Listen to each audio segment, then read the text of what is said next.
बेटा, क्या आप कोई सामान खरीदते हैं, जैसे कि आप लोग बिस्किट खरीदते हैं, चिप्स खरीदते हैं, नमकीन खरीदते हैं, तो क्या उसका जो पैकेट होता है उस पर MRP लिखा होता है, जिसको मैक्सिमम रिटेल प्राइस कहते हैं, वो देखते हैं?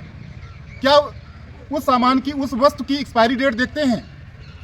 क्या उस सामान की, उस जो आप सामान खरीद रहे हैं, क्या उसकी क्वांटिटी, मात्रा देखते हैं? अगर नहीं देखते हैं तो ये आज जो मैं आपको बात बताने चल रहा हूँ ये आपके लिए बहुत आवश्यक है।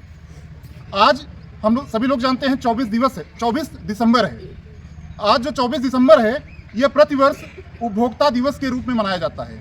24 दिसंबर राष्ट्रीय उपभोक्ता दिवस के रूप में मनाया जाता है। हम जो कोई सामान खरीदते हैं वह क्या होता है, हम सोचते हैं ये सामान है, और हम क्या है, उसके उपभोग करने वाले हैं, यानी हम उपभोक्ता कहलाते हैं, कंज्यूमर कहलाते हैं। तो हम उपभोक्ता हैं, हम कोई सामान खरीद रहे हैं तो हमें कुछ जानकारी होनी जरूरी है। क्या बेसिक क्या जानकारी होनी जरूरी है? सबसे पहले आपको ये जानकारी होनी चाहिए, जो भी आप सामान खरीद रहे हैं उस सामान पे जो MRP लिखा है, मैक्सिमम रिटेल प्राइस लिखा है, जो दुकानदार है वह MRP से ज़्यादा उस वस्तु को नहीं बेच सकता।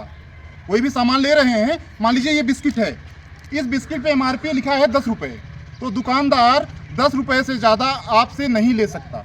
दूसरा, आप कोई भी सामान लेते हैं तो हर सामान पे एक्सपायरी डेट लिखी होती है। आपको सामान लेने के पहले एक्सपायरी डेट जरूर देख लेना चाहिए। जैसे इस पे भी एक्सपायरी डेट लिखी हुई है 28/4/2026, यानी जो ये बिस्किट है 28 अप्रैल 2026 तक हम इसका उपभोग कर सकते हैं, हम इसका प्रयोग कर सकते हैं। तीसरा, आप जो भी सामान खरीद रहे हैं उस पर जो क्वांटिटी लिखी हुई है, क्या वही क्वांटिटी आपको वास्तव में मिल रही है? हर सामान पे क्वांटिटी यानी मात्रा लिखी होती है, वो सामान कितनी मात्रा में है, तो जितना जो क्वांटिटी लिखी हुई है वह क्वांटिटी हमें प्राप्त होनी चाहिए। तो जब भी आप सामान खरीदिए तो आप उसका MRP जरूर देखिए। एक्सपायरी डेट आपको देखना ही है, बिना एक्सपायरी डेट सामान को मत खरीदिए। तीसरा, आप क्वांटिटी को जरूर चेक कीजिए, मात्रा को देख लीजिए कि उस पर कितनी मात्रा लिखी हुई है। और जब भी आप सामान खरीदिए दुकानदार से उस सामान का बिल जरूर लीजिए। बिल लेंगे तो आपके पास एक प्रमाण हो जाएगा कि आपने उस दुकानदार से वह वस्तु खरीदा है। मान लीजिए आप घर पर लेके गए, आपने पैकेट खोला, अगर वह सामान खराब निकला तो अगर आपके पास बिल होगा तो आप दुकानदार के पास जाकर उस सामान की कंप्लेन कर सकते हैं, उस सामान को वापस कर सकते हैं। तो हम लोग क्या हैं, उपभोक्ता हैं। उपभोक्ता के हितों के लिए सरकार ने उपभोक्ता संरक्षण अधिनियम, कंज्यूमर प्रोटेक्शन एक्ट 1986 बनाया हुआ है।